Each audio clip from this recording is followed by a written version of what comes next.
2 वर्ष तले जने 18 वर्षीय युवती को विवाह करछंती 2 वर्ष ऊपर 2 वर्ष हाँ सही पाखा एटा आपनकर प्रथम विवाह नुहे चतुर्थ विवाह आपण ये परिणत बयस रे बाहा हेले काई तमे केस मते पचारि मो बापर खाइबा नागी अछि मोर संपत्ति बाड़ी अछि मोर 30 की बाबी तमे केस ऑर्डर ऑर्डर उपयुक्त उत्तर प्रदान करंतु मोर मन हला मु बाहली बस आपण प्रथम जो 3 जन स्त्री तांको विषय टिके अदालत को जणाइबे आमर आईन कानून मते तमे शिखेबनी बुझलो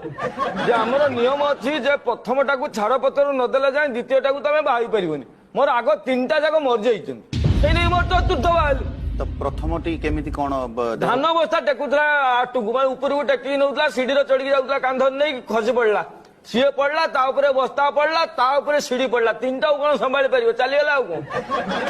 माने तांको आपण बहुत परिश्रम भी करौथिले बस स्त्री घर काम करियो परिश्रम कोन